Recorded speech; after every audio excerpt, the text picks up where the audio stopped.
Pada bagian ini kita akan mempelajari beberapa jenis SEM yang dikembangkan untuk aplikasi tertentu. Contohnya adalah Field Emission atau FSM, Variable Pressure atau VPSM, dan Environmental SEM. Penggunaan FSM memungkinkan kita untuk mendapatkan berkas elektron yang sangat kecil diameternya, sehingga resolusi dari SEM dapat meningkat hingga mencapai sekitar 2 nanometer. Jarak terkecil antar dua titik yang bisa dibedakannya itu mencapai 2 nanometer. Kesulitannya dari sistem FSM ini adalah dia membutuhkan kondisi vakum yang sangat baik untuk operasionalnya, yaitu sekitar 10⁻⁹ Pascal. Sementara untuk sistem SEM yang biasa, vakumnya itu umumnya pada rentang 10⁻⁻³ Pascal. Oleh karena itu, pada sistem FSM ini dibutuhkan sistem vakum yang cukup kompleks dengan beberapa tingkat sistem pompa untuk mencapai vakum yang tinggi seperti ini. Yang kedua adalah variable pressure atau VPSM. Itu dikembangkan untuk mengamati sampel yang tidak konduktif dalam kondisi vakum yang tidak terlalu baik. Jadi vakumnya itu dapat diatur pada umumnya sekitar 10 puluhan sampai ratusan Pascal untuk membuat berkas elektron berinteraksi dengan molekul udara yang sengaja dimasukkan ke dalam sampel sehingga dapat mengurangi efek charging. Tipe selanjutnya itu adalah environmental SEM. Disebut environmental SEM itu karena pada SEM ini kita bisa mengatur environment-nya. Maksudnya adalah gas yang ada di dalam chamber SEM itu bisa kita atur. Jadi di sini dibutuhkan sistem gas inlet dan outlet ke dalam vacuum chamber. Jadi biasanya pada sistem environmental SEM ini kita ada sekat-sekat antara elektron gun, lensa elektromagnetik, dan sampel chamber. Jadi gas yang dimasukkan itu hanya masuk ke sampel chamber saja, tapi tidak akan masuk ke lensa dan elektron gun-nya.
Pada FESEM, kita menggunakan field emission electron gun.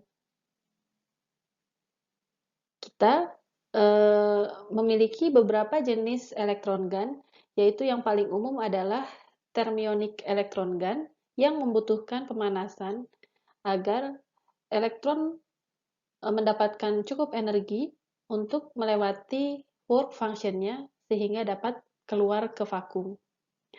Sedangkan di sini field emission electron gun akan memanfaatkan proses tunneling keluar dari permukaan di bawah medan listrik yang sangat tinggi. Sehingga pada kondisi medan listrik yang tinggi ini, work function barrier-nya itu dia bisa turun. Field emission ini ada beberapa jenis juga, yaitu yang dengan bantuan pemanasan dan tanpa bantuan pemanasan. Yang tanpa bantuan pemanasan itu biasanya disebut cold field emission electron gun dan hanya bisa terjadi pada kondisi vakum yang sangat tinggi. Nah, kalau jenis yang dengan bantuan pemanasan itu adalah thermal field emission electron gun, di mana di sini masih dibantu dengan pemanasan sehingga tunneling dapat terjadi dalam kondisi vakum yang lebih buruk. Pada gambar ini bisa dilihat skema diagram energi yang menggambarkan proses emisi elektron dari tiga jenis tiga jenis elektron gun tersebut, yaitu thermionic electron gun, kemudian field emission electron gun yang tanpa bantuan pemanasan, serta yang field emission electron gun dengan bantuan pemanasan.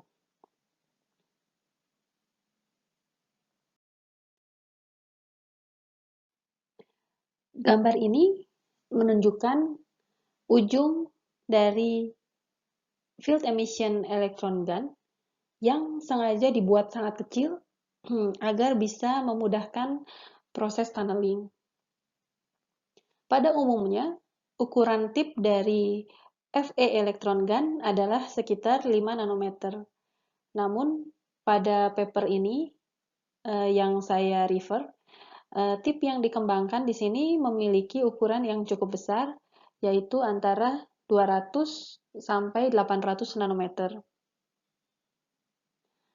Nah, resolusi spasial dari sistem yang menggunakan field emission electron gun itu bisa mencapai 0,8 sampai 1,8 nanometer untuk sistem FE STEM Field Emission Scanning Transmission Electron Microscope yang telah dilengkapi dengan aberration corrector.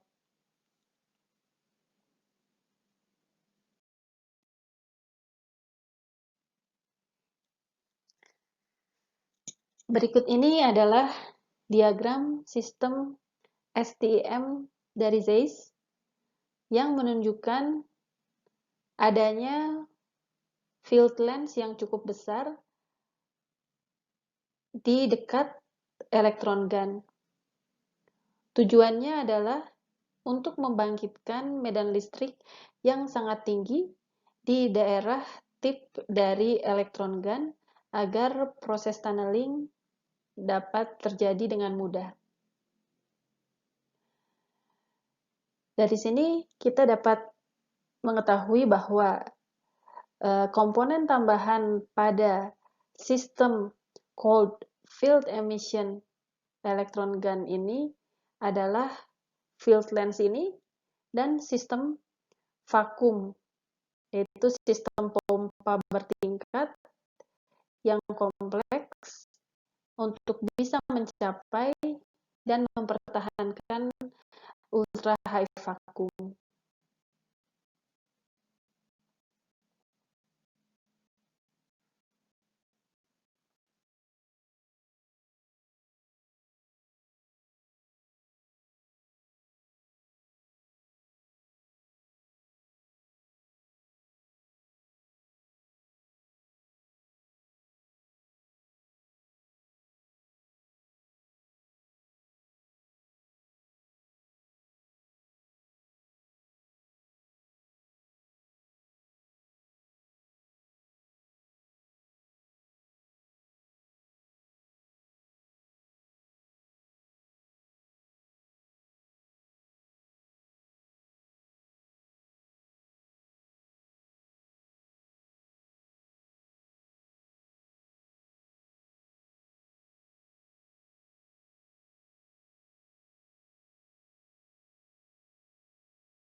Pada slide ini terdapat contoh hasil pengamatan MV-CNT atau multi-wall CNT dengan diameter sekitar 20 nanometer menggunakan FSM. Sayangnya, gambar kurang fokus di sini, namun gambar ini telah menunjukkan kemampuan FSM untuk melakukan pengamatan dalam resolusi yang sangat tinggi.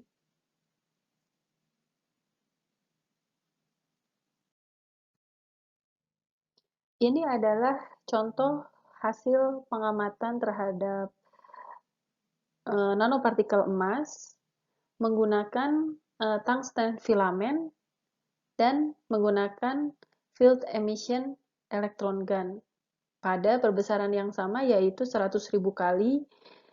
Di sini dapat dilihat bahwa resolusi dari FSM jauh lebih tinggi, sehingga gambar yang dihasilkan itu juga jauh lebih tajam dan lebih halus.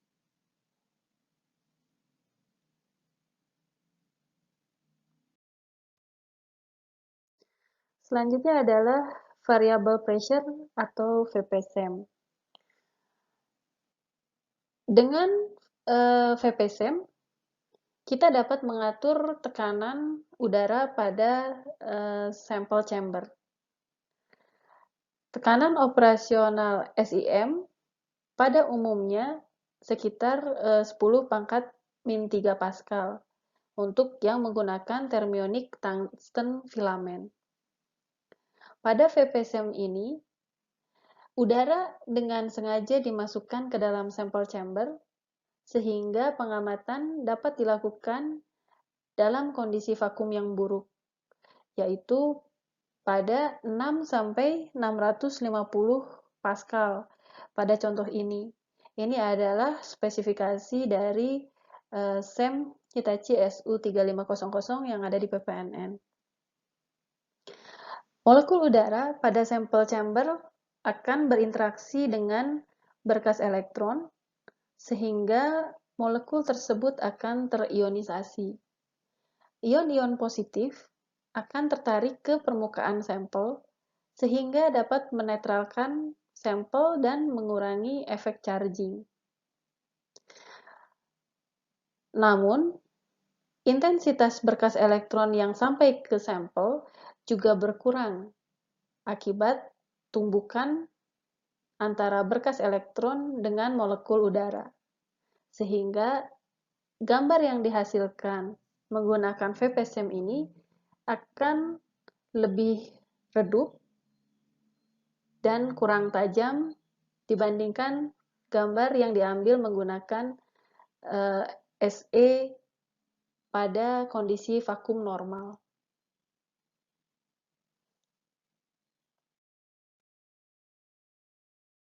Gambar pada slide ini menunjukkan contoh hasil pengamatan sampel yang tidak konduktif yaitu PVA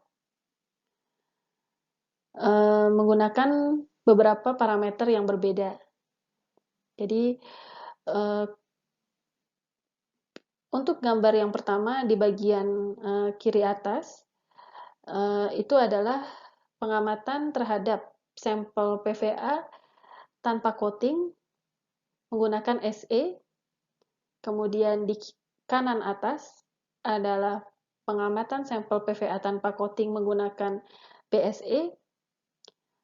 Kiri bawah adalah pengamatan sampel PVA menggunakan VPSEM. Dan kanan bawah adalah pengamatan sampel PVA yang di-coating dengan platinum menggunakan BSE. Pada kedua gambar di atas, pengamatan sampel PVA tanpa coating dengan SE dan BSE menunjukkan charging effect yang sangat kuat, terutama pada gambar BSE. Itu kelihatan sekali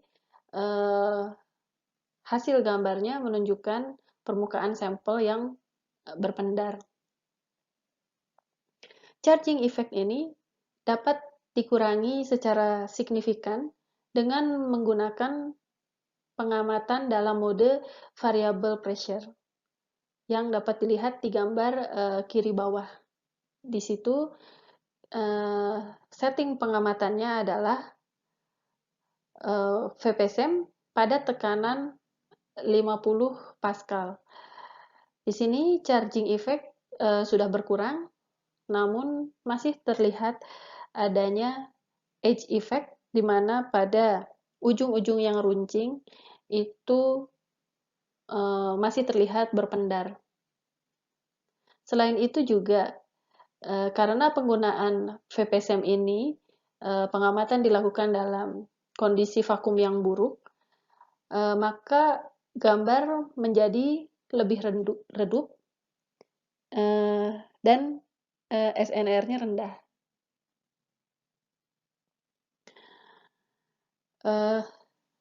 Hasil yang paling baik ditunjukkan pada gambar di kanan bawah, yaitu sampel PVA yang telah dilapisi dengan platinum dan diamati menggunakan BSE dalam kondisi vakum yang optimal. Di sini charging dan edge effect itu dapat dihilangkan dan gambarnya tetap tajam dengan nilai SNR yang tinggi. Nah, pemilihan metode yang digunakan untuk mendapatkan kualitas gambar yang baik tergantung dari tujuan pengamatan dan keterbatasan dari sampel yang diamati.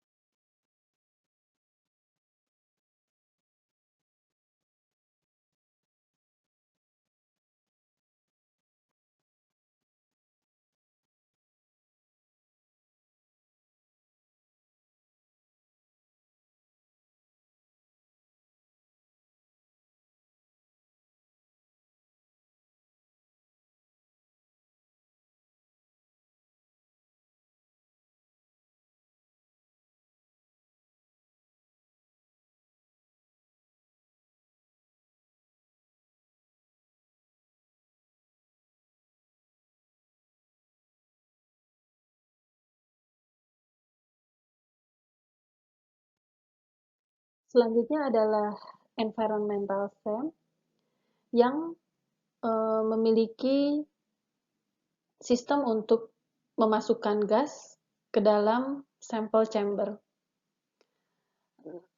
Dapat dilihat di sini bahwa untuk setiap kompartemen itu terdapat sekat pemisah.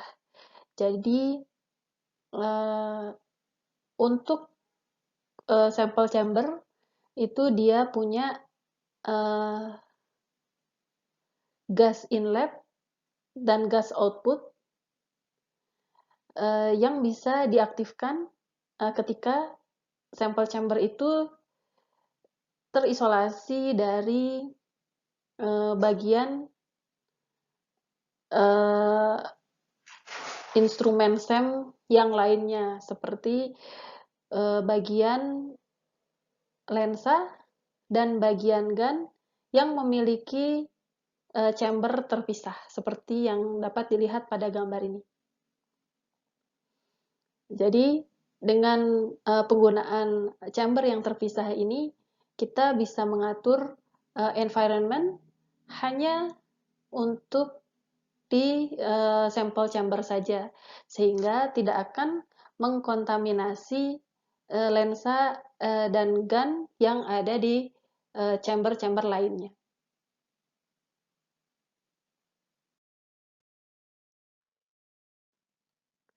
Gambar di slide ini menunjukkan hasil pengamatan menggunakan VP-SEM pada suatu penelitian, yaitu di sini dapat kita lihat dia mengamati daun dari satu jenis tumbuhan di sini. Nah, pada penelitian ini mereka berusaha untuk menghindari tahapan preparasi seperti fiksasi dan dehidrasi karena takut merusak struktur asli dari sampel. Oleh karena itu, di sini mereka menggunakan cryo stage dan variable pressure mode, di mana sampel diamati dalam keadaan beku dan hasilnya ditunjukkan pada gambar A dan B.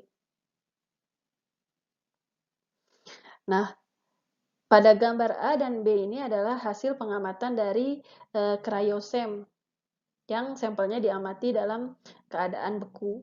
Sedangkan hasil dari environmental SEM dapat dilihat pada gambar C dan D, di mana environmental SEM ini digunakan untuk mengamati sampel dalam kondisi segar di lingkungan udara dengan 82% humidity. Dan hasilnya ya ditunjukkan pada gambar C dan D. Keseluruhan hasil yang ditampilkan ini cukup baik untuk hasil pengamatan cryo-SEM dan VP-SEM-nya. Namun ketajaman gambar dan kontras masih lebih baik dengan cryo-SEM. Karena pada cryo tidak ada molekul air dan pengamatan dilakukan pada tekanan yang lebih rendah.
Di sini kita akan membahas sedikit mengenai cryo-SEM. Ini adalah gambar alur penelitian yang menggunakan cryo light microscope fluorescence dan cryo SEM. Jadi dia menggunakan dua jenis mikroskop, namun pada kedua-duanya dia melakukan pengamatan untuk sampel dalam keadaan beku. Nah, tahapan pengamatan untuk cryo-SEM itu adalah yang pertama, di sini ada plunge freezing, itu untuk membekukan sampel menggunakan liquid nitrogen yang suhunya sekitar minus 165 derajat Celcius. Kemudian, sampel diletakkan di cryotransfer chamber dan dijaga agar suhunya tetap di bawah minus 135 derajat Celcius untuk mencegah kerusakan struktur. Setelah itu, cryotransfer chamber dihubungkan ke cryosem, kemudian akan dibuat kondisinya di dalam vakum. Setelah tercapai kondisi vakum, sampel dipanaskan hingga mencapai minus 95 derajat Celcius untuk menghilangkan bunga es pada permukaan sampel. Setelah itu, sampel siap untuk diamati menggunakan SEM.